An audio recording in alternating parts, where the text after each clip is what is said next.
I got the invite like it was nothing. Just a quick dinner with the family, my mom had texted. No fuss, no big plans. I almost ignored it. The last time we'd all gone out together, I walked away $900 lighter, my dad cracking a joke about how it was easier since I didn't have kids to feed. Everyone laughed. I didn't. Still, guilt works in strange ways. I hadn't seen them in months, so I said yes. When I walked into the restaurant, I spotted them instantly, long table by the window, already buzzing with food and chatter. My dad loud, my aunt sipping wine, my brother posing with my mom for another selfie.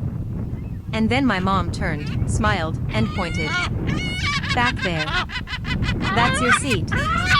We need space for the real table. She said it so casually, like she was assigning me to the back of a bus. No pause, no second thought. I glanced at the little corner table by the kitchen door, dimly lit, half hidden, practically forgotten. Then I just nodded, walked over, and sat down. Fine. If they wanted to make me the side note, I'd play along. I ordered a drink, slid my card to the waiter, and said softly, mine's just this. Everything else, put it on them. He hesitated for a second, then nodded like he almost enjoyed the idea. For the next 20 minutes, I sat back and watched the show. Steaks, appetizers, overpriced wine being poured like water. My uncle going for the ribeye, my brother juggling plates like he was at a tasting event. My mom waving the waiter over as if she owned him. They had no idea. And then it landed. My dad's voice exploded across the room. 1,700? How? The table went silent. My aunt leaned in, confused. My brother froze mid-photo. That was my cue. I stood, walked over calmly, and said, I paid for mine. Even left a tip. My dad's face lit up like Christmas. My mom smiled the warmest smile she'd given me in years. They all looked at me like I'd just saved them. I smiled back, waved, and left. What they didn't realize. The waiter was still following my instructions. The bill was theirs. All of it. I was halfway to my car when the yelling started inside. My name, sharp and angry. I didn't turn back. I drove off, windows down, breathing the cleanest air I'd felt in months. The next morning, there was a knock. Not just my mom this time. Both of them. My dad didn't even say hello, just stormed into my apartment and dropped the receipt on the counter like a cop presenting evidence. 2,000. That's what it came to. I didn't touch it. I covered my drink, I said. And then it began. My dad pacing circles, spitting words like accusations. We raised you better. You embarrassed us. Your uncle had to pay the tip. My mom tried softening it, her voice quieter, almost rehearsed. We thought you'd help. That word again. Help. Help paying their bills. Help covering dinners. Help keeping quiet while they got everything they wanted. I let them talk. For an hour, maybe more. And when they were finished, I just said, You're mad because I treated you the way you've always treated me. He froze. Just for a second. Then he stormed out. My mom trailed behind him. I thought that was the end. Until I heard the crack. I ran to the window. My dad, jogging back to the car, my mom already inside. My driver's side window shattered. A rock lying on my seat like punctuation. They didn't wait. They just drove off. I didn't chase. Didn't scream. I went inside, opened my laptop, and pulled up the security footage from the cameras I'd installed after a package was stolen. There it was, crystal clear, my dad, checking around, throwing the rock, breaking the glass. I saved it. Filed a police report. Handed everything over. The officer asked, Do you want to press charges or just get compensation? I want every dime back, I said. By the end of the week, he'd paid $4.20 out of pocket. No excuses. But here's the thing. I wasn't done. That night, I stared at the family expenses account on my banking app. For 9 months, I'd been transferring $2,000 every month. Supposedly for repairs, groceries, bills of things to keep the family afloat. But then I'd see my brother posting for new cafes. Random Uber rides to parties. My mom with new clothes. My dad bragging about upgrades. And I realized something. I hadn't been helping them survive. I'd been funding their lifestyle. I shut everything down. Locked the account, changed every password, canceled the transfers, left the balance at 0. 3 days later, it all blew up. 15 missed calls from mom. 6 from dad. Even my aunt texted me, insisting there must have been some mistake. My brother? He sent just one message, "What the hell, Olivia?" I didn't answer any of them. A week passed. Then, as if nothing had ever happened, they showed up again. Smiling.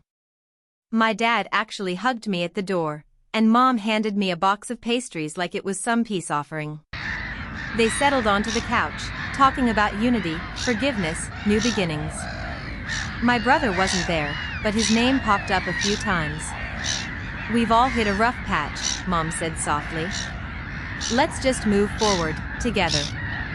Dad chimed in, "Maybe we could go out again, have a nice evening." I nodded, smiled, said, "That sounds great." They left convinced the war was over. That a hug, a smile, and a box of pastries fixed everything. I let them believe it. When they suggested a family dinner, I agreed right away. Chose the restaurant myself, someplace lavish, with chandeliers dangling low enough to feel like they were whispering in your ear. I even reserved a private table to make it convincing. Saturday night, I arrived 10 minutes early. Crisp white blouse, simple watch, smile ready. By the time they walked in, dressed sharper than usual, Dad chuckled at the sight of the place. "Let's not repeat last time, huh?" he joked, nudging my arm. I smiled back. "Of course not." We sat. Ordered wine. The atmosphere was lighter, like a weight had finally lifted. Mom called it a turning point. My aunt kept nodding through every word like she'd just come back from therapy. My brother barely looked up from his phone, only rolling his eyes at the waiter. And they ordered.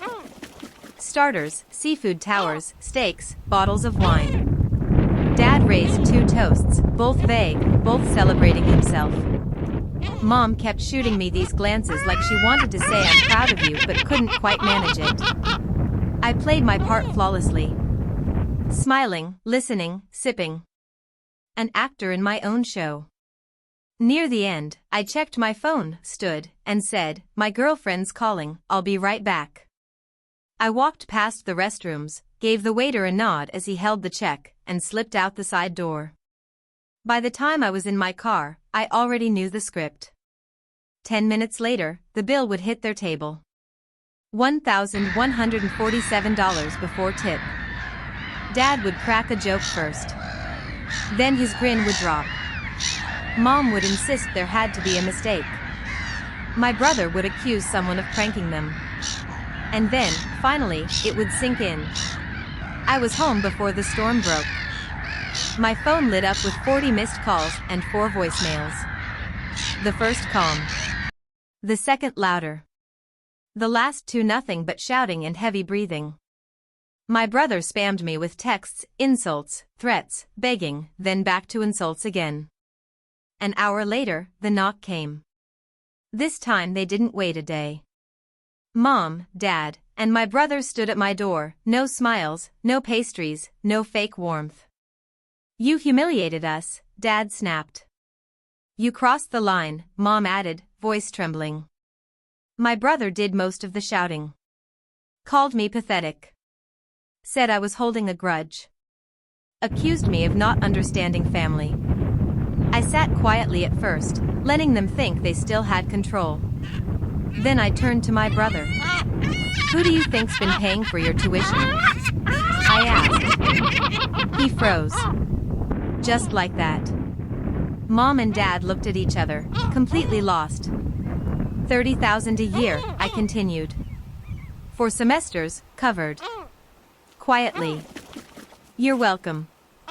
Silence swallowed the room. Dad opened his mouth, but this time I cut him off. You want to talk about crossing lines? It ends here. The account's closed. If you want him to finish school, that's your problem now. My brother looked ready to explode but didn't know where to aim it. Mom's voice came out barely above a whisper, you manipulated us. I leaned back and said, no. I just learned from the best. They stayed for another 20 minutes, trying to twist it around, bargaining, painting me as the villain. At one point, my aunt even called mid-argument, probably hoping to play peacemaker. I let it ring.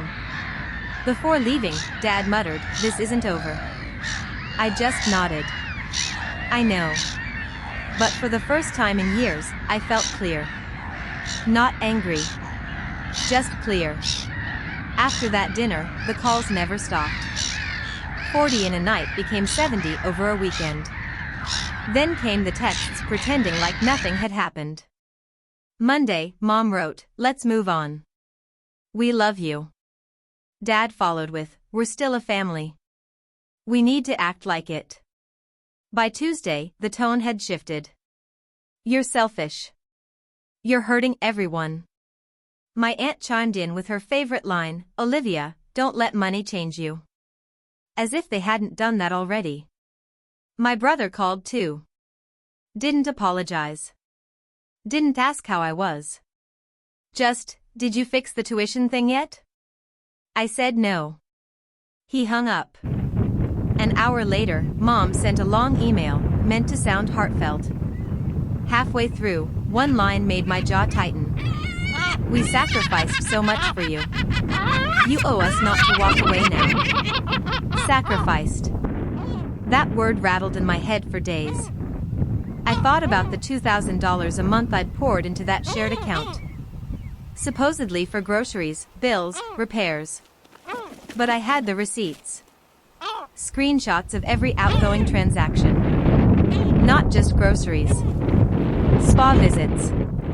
Car detailing. Salon trips. My brother pulling $400 in a week for a so-called campus emergency that turned out to be a concert. So I waited. And on Friday night, I sent a single group message to Mom, Dad, my brother, my aunt, my uncle. It had 3 photos attached. I sent 3 images into the family group chat, no words attached. First, a screenshot of the shared account history.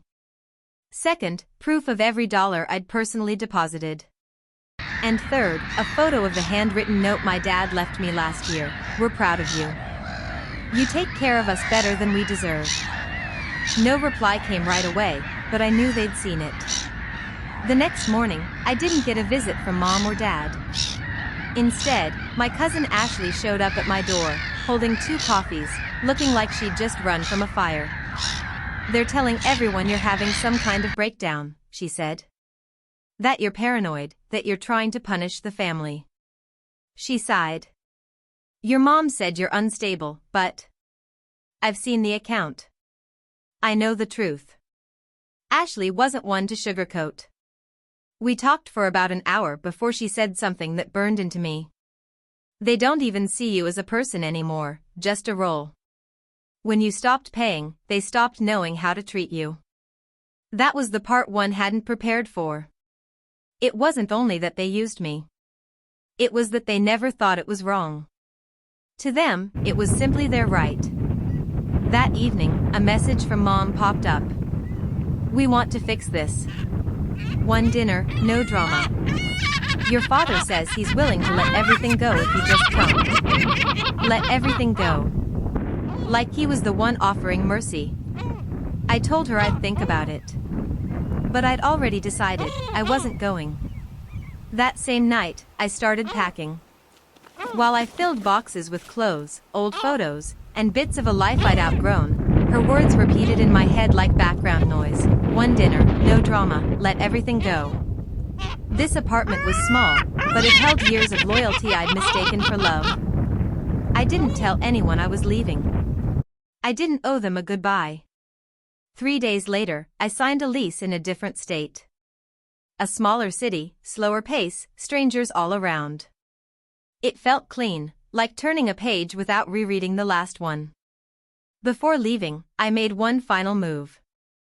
Logged into my brother's tuition portal, canceled every pending payment, and officially removed myself from the account. The next day, Ashley sent me a screenshot. My brother had messaged the family chat. Why isn't my tuition paid? The school just warned me I'll be dropped next semester if it's not fixed. Mom answered, Olivia must have done something. Dad followed, she's just being vindictive. Let her enjoy her little victory. We'll sort it out. But I knew they couldn't. Because I'd also shut down the backup fund, the so-called emergency loan Dad asked me to set up a year earlier. $12,000, now safely back in my account. And there was another truth they hadn't realized, that shiny SUV they bought last spring? Half of it was financed out of the same shared pool I'd been keeping afloat. Without me, their math didn't work anymore. $30K a year in tuition, insurance, gas, home repairs, luxury habits. Their new lifestyle had been built on me, and I'd just pulled the foundation out. When I left, I took only what mattered. The rest I sold, donated, or trashed. My new place is smaller, tidier. Mine. I changed my number but kept my old phone powered on, just to watch the calls stack up. Unknown numbers, emails, even a handwritten letter begging me to reconsider for the family's sake. Then came the twist, a message from my aunt. They're thinking about legal action if you don't resume support. I laughed in my kitchen when I read it. Legal action, against what? There was no contract. Just their entitlement, now mutating into desperation. And then, silence. That was a week ago. Now, I watch sunsets over a city they'll never track me to. I think about how long I let this go before finally choosing peace. They turned me into their provider. Now they'll have to live without one. It's been 3 months. 3 months without guilt-tripped dinners, fake apologies, or love wrapped in manipulation. I wake up without dread, without checking for traps in my inbox. The quiet is beautiful. So is the freedom. I settled faster than I expected. A new coffee shop already knows my order. I've started dating someone, it's early, but it feels honest. She knows what I walked away from, and I don't feel ashamed saying it out loud. Cutting ties didn't feel heavy. It felt like pulling a splinter I didn't realize had been festering for years. The last contact I had was 2 weeks ago. My brother sent, "You've ruined everything. Hope it was worth it." I didn't reply. My mom followed with a photo of the house, "Still your home if you want it." It's not. Not anymore. Word spread through the extended family. A few cousins reached out in support. One uncle even told me, "You did what I never had the courage to do." I didn't expect that. But it made me realize this wasn't only about me. It was about a cycle, expectation disguised as tradition. As for my parents, they've gone quiet again. Probably waiting, hoping time will soften me. That I'll grow nostalgic. That I'll forget the smashed window, the manipulation, the way they laughed together while draining me dry. I won't. But here's the truth, I don't hate them. I just don't trust them. And that's the difference. I'm building a life that doesn't require their approval, their presence, or their demands. I don't check their socials. I don't wonder how they're doing. I don't wait for an apology I know will never come. But I do keep records. Because something tells me this isn't the last chapter. They'll try again, maybe soon, maybe later, maybe through someone else. And when that day comes, I'll be ready. Because if they've learned anything by now, it's this. I don't start fights. I finish them. At first, I thought my uncle just wanted to catch up. We traded a little small talk, and then his tone shifted. I think you should know what's going on back home, he said. I didn't interrupt. I just listened. And for the first time in a long time, what I heard didn't spark anger. Turns out, once I cut ties and stopped covering their expenses, things unraveled quickly. The financial cushion I'd quietly provided for years disappeared overnight, and with no one else stepping in, they were forced to adapt. My dad, the same man who once sneered, "Real work is for people who didn't try hard enough," picked up a second job at a local auto shop.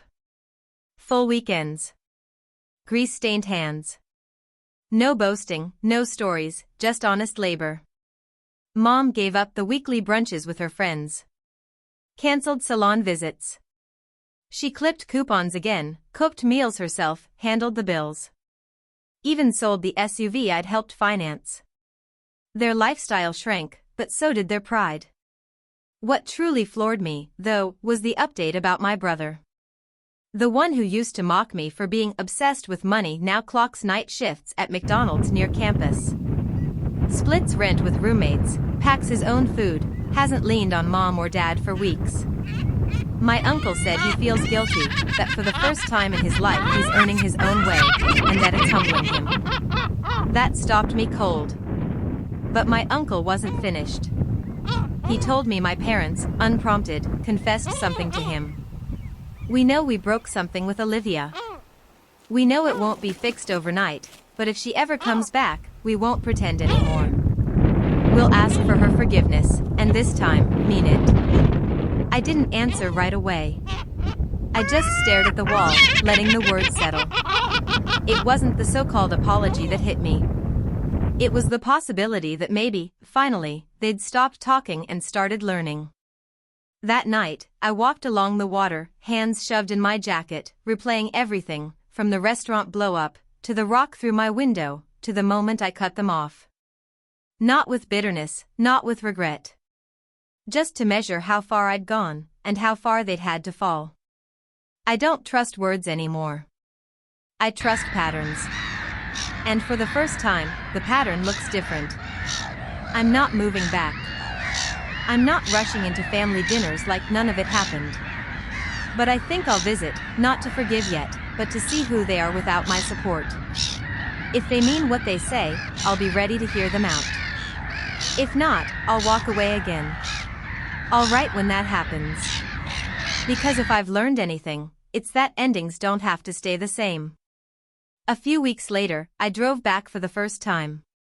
Not to the house, I wasn't ready for that, but to meet my uncle at the diner we used to go to when I was a kid. Same corner booth, scratched table, coffee always refilled before you asked. He was already there, sipping black coffee, papers spread in front of him. When he spotted me, he stood and hugged me. Not a polite hug, the real kind, where someone hangs on a second longer than expected. He didn't pressure me to see my parents. Didn't guilt me or preach. He just said quietly, "They're trying, Olivia. Really trying." I nodded. Made no promises. That evening, I drove past the old house. Didn't stop. Just circled the block. The lights were on, the lawn a little neglected, one hedge browning. The SUV was gone, replaced with a beat-up sedan. I parked a few streets over and wandered into the park I used to escape to as a teenager. Sat on the same bench I once dreamed of leaving from. Stayed until dark. Then drove away. No confrontation. No drama. Just presence. That weekend, Mom sent me a photo of that same dying hedge, now trimmed and watered. No caption. It didn't fix anything. But it wasn't manipulation either. That felt new. The week after, a letter arrived. Handwritten. Not typed, not emailed. Dad's handwriting, messy, smudged, words scratched out. But the message was clear: I'm sorry. No excuses. No requests for money. Not even a plea for a visit. Just, sorry. And that cracked something in me. Not healed, not whole. But a hairline fracture in the wall I'd built. I haven't replied yet. Not because I want to punish them, but because I've learned forgiveness is slow. It isn't something you hand out just because someone strings together the right words once. You wait. You watch. You see who they are when they think you're not coming back. It's been a few more weeks now. My phone is quieter than it's ever been. No endless texts. No repeated calls. The silence doesn't feel like abandonment anymore. It feels like respect. Ashley still checks in. She even visited my new city. We walked the riverfront, laughed about college stories, shared cake at a tiny bakery. You seem lighter, she said. And I am. I've started writing again, not just these reflections, but fiction. Stories where people take their power back. I think I needed the distance to hear my own voice again. My new life isn't flawless, but it's mine. Entirely mine. I decorate how I want. I shop for groceries I'll actually eat. I sleep without dread. I don't flinch at every phone buzz. Sometimes, I think of the good moments, Friday movie nights, birthday cookouts, dinners before everything soured. But I don't let nostalgia trick me. It was never all good. The cracks were there long before the collapse. And now, I stopped pretending they were harmless. They were warnings. Now I live differently. With intention. I give because I choose to, not because I'm cornered. I answer only the calls I want to. I spend time with people who feel safe, not those who drain me and call it love. Will I ever fully go back? I don't know. But if they keep growing, maybe I'll meet them halfway, slowly, carefully. If they slip back, I'll walk away without fanfare, without guilt. Because I finally understand, I don't need a family that only loves me when I'm useful. I need people who love me even when I say no. And now that I've learned to say it, I'll never unlearn it. This isn't revenge. It's clarity. And if you've ever felt like a walking wallet, or a support beam holding up a house that was never meant for you, maybe it's your story too. I'm Olivia.